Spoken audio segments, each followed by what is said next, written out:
Hello my dear students, very good morning to all of you. तो पिछले lectures में हम लोगों ने इलेक्ट्रिक पोटेंशियल के बारे में देखा था, नेचर ऑफ ग्राफ भी देखा था और principle of superposition of electric potential भी देखा था।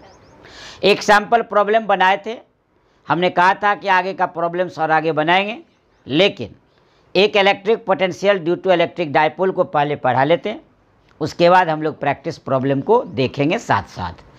यानी electric field at any point due to dipole पिछले लेक्चर्स और वीडियोज में आप लोगों ने देखा होगा। आज हम लोग इलेक्ट्रिक पोटेंशियल फाइंड करेंगे ड्यू टू इलेक्ट्रिक डायपोल, यानी डायपोल के किसी पॉइंट पर एट एनी पॉइंट, चाहे वह पॉइंट एक्सियल हो, चाहे इक्वेटोरियल हो या एट एनी पॉइंट हो, देखेंगे अलग अलग हम लोग निकालेंगे electric potential at any point due to electric dipole. तो हेडलाइन दिया जाए electric potential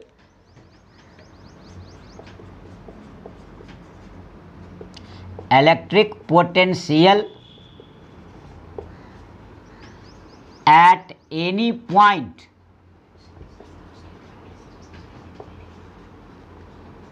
due to electric dipole.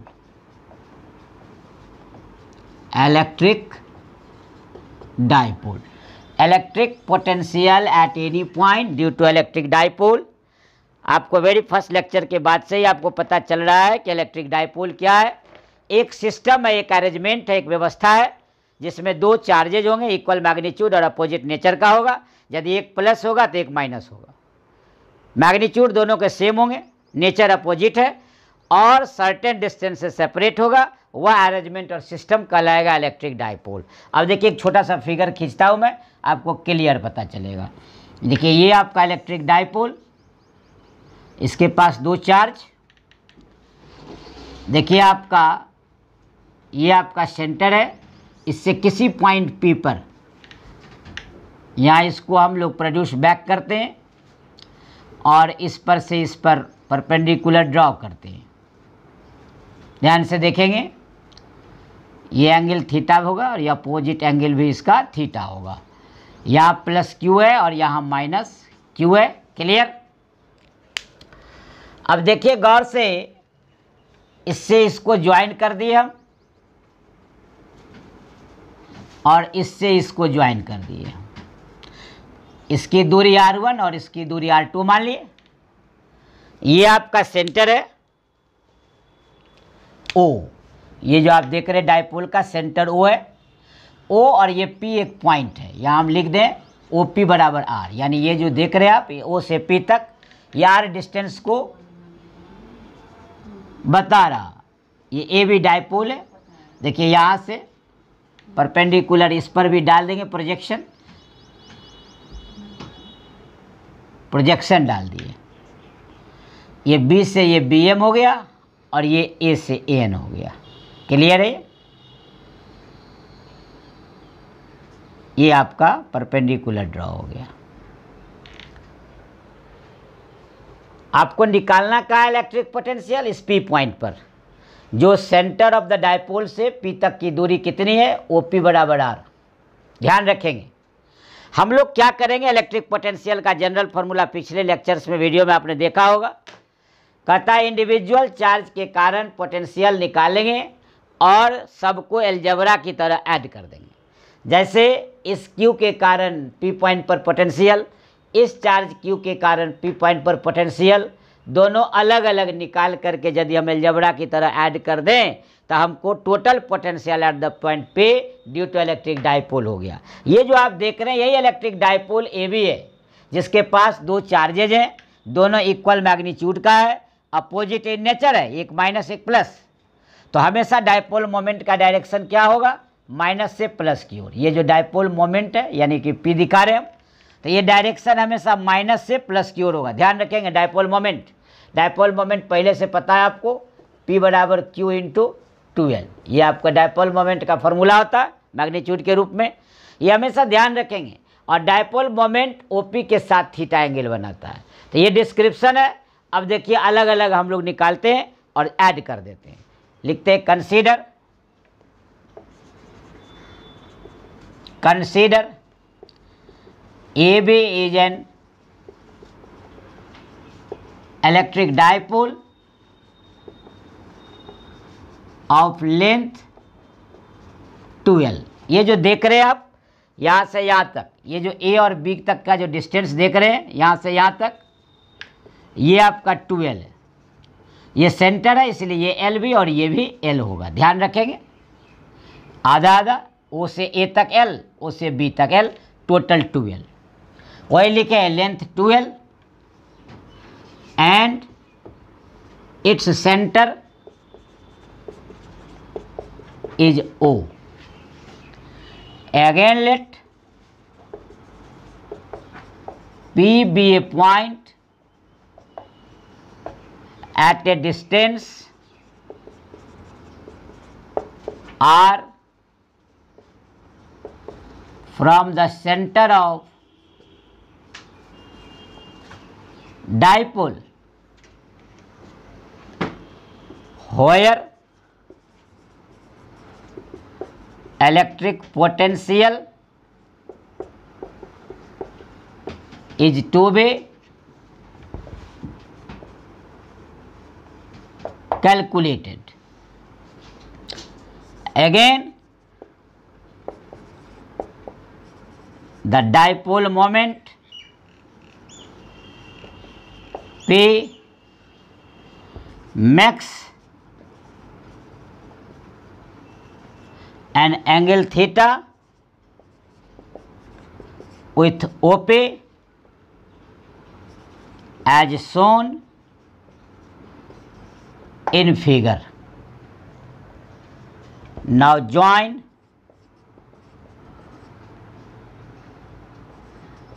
AP and BP such that AP बराबर R1 and BP is equal to R2। Full stop. Again draw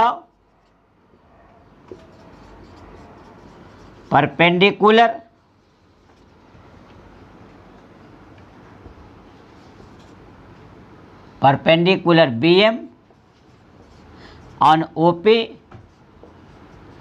and AN on OP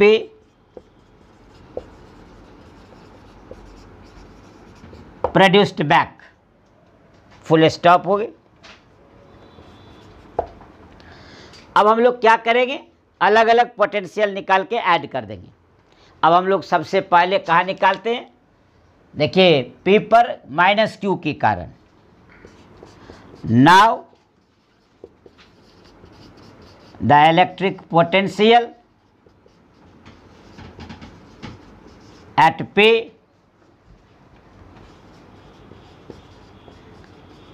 due to charge minus Q, V1 is equal to 1 by 4 pi epsilon naught Q by यहाँ से लेके AP तक यानी R1, charge हो गया minus, इसलिए हम लोग माइनस लगा। जब फिगर में क्लियर है माइनस, इसलिए माइनस अलजेब्रा की तरह। Again the electric potential at P due to charge plus Q, V2 is equal to 1 by 4 pi epsilon naught Q is equal by R2। देखिए यहाँ लिखा हुआ है BP से दूरी प्लस Q से P तक की दूरी R2, इसलिए ये R2 हो गया।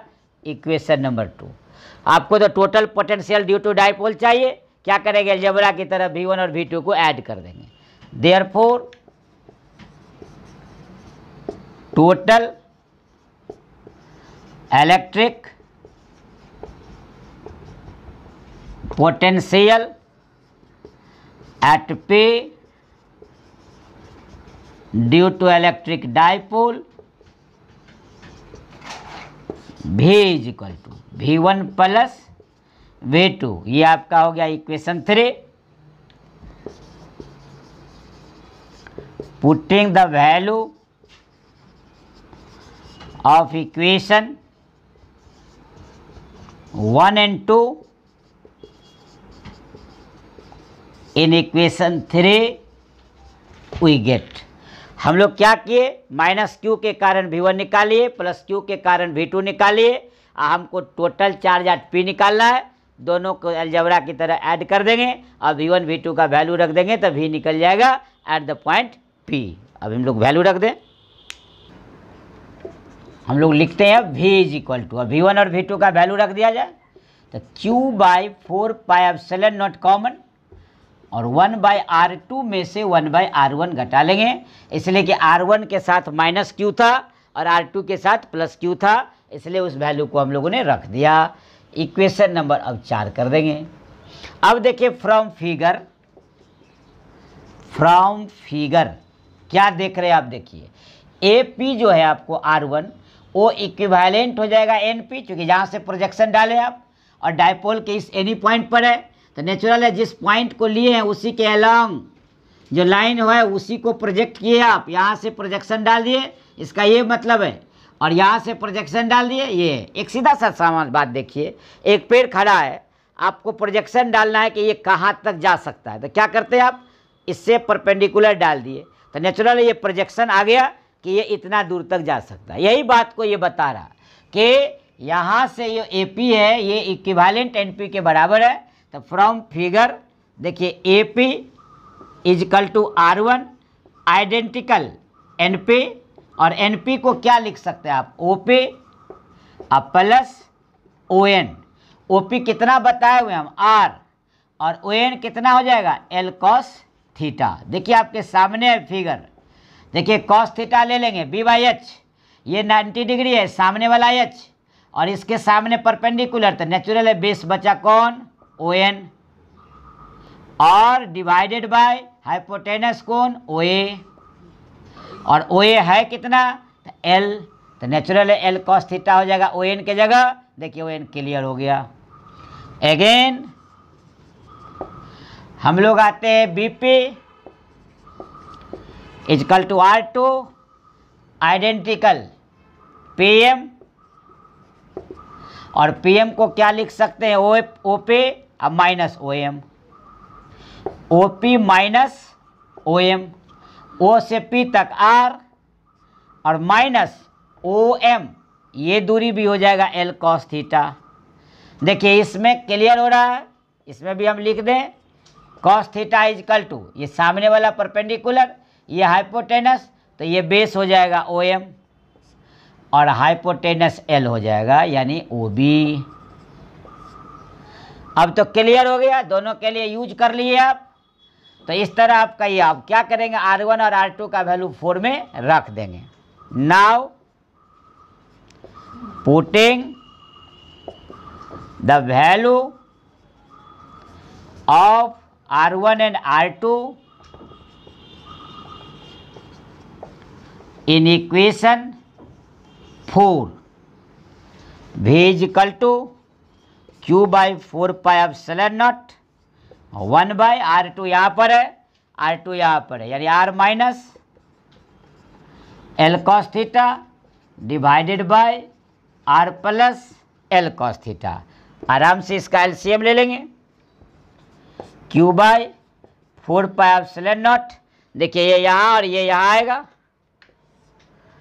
R plus L cos theta minus R और प्लस L cos थीटा, नीचा में R² minus L² cos square theta, इसलिए कि A minus B into A plus B, algebra कहता है A² माइनस B²। आराम से आप देखिए जो आपको कैंसिल होने वाला है आप आराम से कर सकते हैं। देखिए माइनस R को प्लस R से कैंसिल कर दिए तो बच गया क्या आपके पास, फाइनल कर दिया जाए, V is equal to Q/4πε0। अब देखिए L और L 12, या डायरेक्ट लिख दिया जाए Q into 12 cos theta divided by R² minus L² cos square theta. अब देखिए Q इंटू 12 यहाँ हम लिख दिए डायपोल मोमेंट, तो Q into 12 dipole moment P हो जाएगा, तो V इक्वल टू क्या हो गया final, P cos theta by 4πε0 R square minus L square cos square theta. ये तो क्लियर आप देख रहे होंगे। और ये किस चीज़ के कारण आया, तो P बराबर Q इंटू 2L। देखिए इसको हम रेक्टेंगुलर बॉक्स में घेरते हुए ये आपका इक्वेशन नंबर हम 5 कर देते हैं। ध्यान से देखेंगे, यहाँ हम रेफरेंस भी दे देते हैं आपको, P बराबर Q इंटू 2L। अब हम लोग क्या करते हैं, यह देखते हुए कि ये R O से P तक जो R है ये L की तुलना में बहुत बड़ा है। जब बहुत बड़ा होगा तो L स्क्वायर जिसमें लगा हुआ है उसको हम लोग नेग्लेक्ट कर देंगे, क्योंकि ये बहुत छोटा हो गया। तो ऐसी स्थिति में हमारा पास सीधे बचेगा P cos theta 4 pi epsilon not R square. थोड़ा सा हल्का सा इसको हम लोग बताते हुए कि क्यों ऐसा हो रहा है उसका कॉज दे देंगे कि एफ R बहुत बड़ा L then L square cos square theta will be safely neglected। Neglect हो गया, तब उस स्थिति में क्या बच गया मेरे पास, v इक्वल टू सीधा सीधी P cos theta bye 4 pi epsilon naught और 1 बाई R स्क्वायर एक्स्ट्रा हो गया।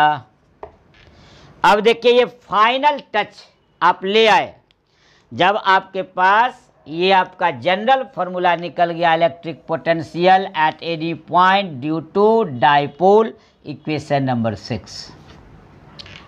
अब तो क्लियर कर दिए हम, यही हुआ electric potential at any point. यहाँ पर चूंकि पॉइंट को आप P माने हैं इसलिए P पॉइंट पर निकला, तो ड्यू टू डाइपोल निकल गया। अब ये ऐसा भी हो सकता है कि थीटा 0 डिग्री बनावे या थीटा 90 डिग्री बनावे, तो स्पेशल केस हो जाएगा। तो यहाँ पर हम लोग लिख देंगे special case.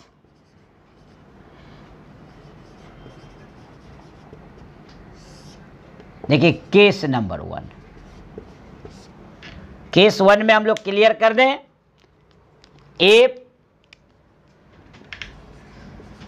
Theta is equal to 0 degree. ये जो थीटा देख रहे हैं आप ये 0 डिग्री हो जाए, इसका मतलब क्या है, and the axis of the dipole. इसको बोलते हैं that is on the axial line. Axial line तब क्या होगा, potential on axial line V axial.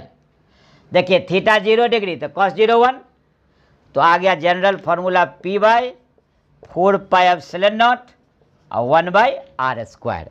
तो ये इस तरह आपने देखा कि यदि थीटा 0 डिग्री हो जाए तो on the axis of the dipole electric potential क्या होगा, तो वी एक्सियल निकल गया P by 4 pi epsilon not 1 by R square. ये हो गया on the axis of the dipole. अब हम लोग क्या करते हैं, ऐसा भी हो सकता है कि थीटा 90 डिग्री हो जाए, क्योंकि एट एनी डिग्री तो आप निकाल चुके हैं ये नंबर 6। अब आप केस नंबर 2 कर देते हैं, if theta is equal to 90 degree that is on the equatorial line, then v is equal to 0। इसलिए कि cos 90 0 और cos 90 0, तो 0 से गुना किसी भी चीज़ का होगा तो क्या हो जाएगा, 0।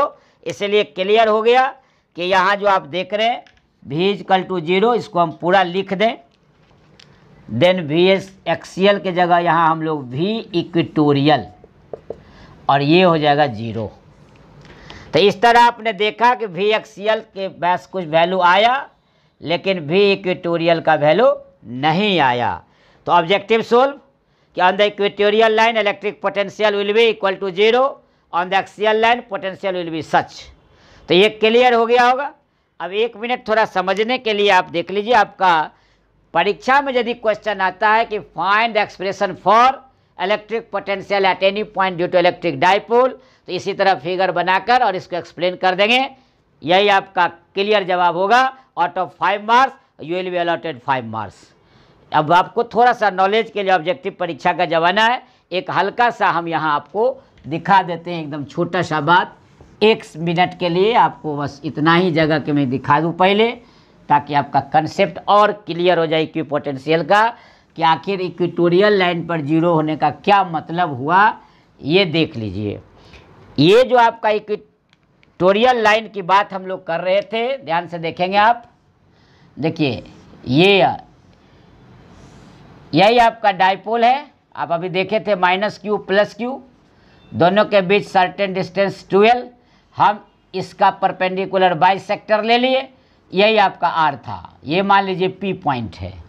अब देखिए हम यही कहना चाह रहे थे कि ये डिस्टेंस इक्वल हो जाएगा ऐसे केस में। तो ऐसी स्थिति में ये परपेंडिकुलर बाइसेक्टर का सेंटर है, यहाँ देख लीजिए डाइपोल का, तो ये L और ये L और ये R, तो ये दूरी और ये दूरी दोनों इक्वल हो जाएगा। अब देखिए इस पॉइंट पर इसके कारण, इस पॉइंट पर इसके कारण कैंसिल होकर क्या कर देगा 0, कोई यहाँ ही ले लेगा दूसरा पॉइंट, तो ये और ये डिस्टेंस इक्वल, तो इस पॉइंट पर भी 0 मान लेते हैं, M मान लेते हैं, कोई यहाँ ही ले ले, ध्यान से देखेंगे आप N, तो ये और ये बराबर हो जाएगा। ऐसी स्थिति में फिर क्या होगा, +q और -q के कारण 0 होता हुआ चला जाएगा। इसका अर्थ हुआ कि ये जो आप इक्वेटोरियल लाइन देख रहे हैं, यानी ये परपेंडिकुलर बाइसेक्टर को बोलते हैं इक्वेटोरियल लाइन। तो इस लाइन के किसी भी पॉइंट पर इलेक्ट्रिक पोटेंशियल 0 होगा। तो इस तरह आपने देख लिया कि electric potential at any point due to dipole. तो आज हम आपसे लेते हैं शुभ विदा। अगले लेक्चर में हम लोग इस पर कुछ सवाल अब देखेंगे। अब इलेक्ट्रिक पोटेंशियल से हम लोग प्रैक्टिस प्रॉब्लम करेंगे, तब फिर अगला टॉपिक स्टार्ट करेंगे। तब तक आप भी अपना रखें ख्याल, और रिवीजन एट ए ग्लांस के लिए यूट्यूब चैनल रिबल फिजिक्स को लगातार ध्यान में रखते रहें और पढ़ते रहें।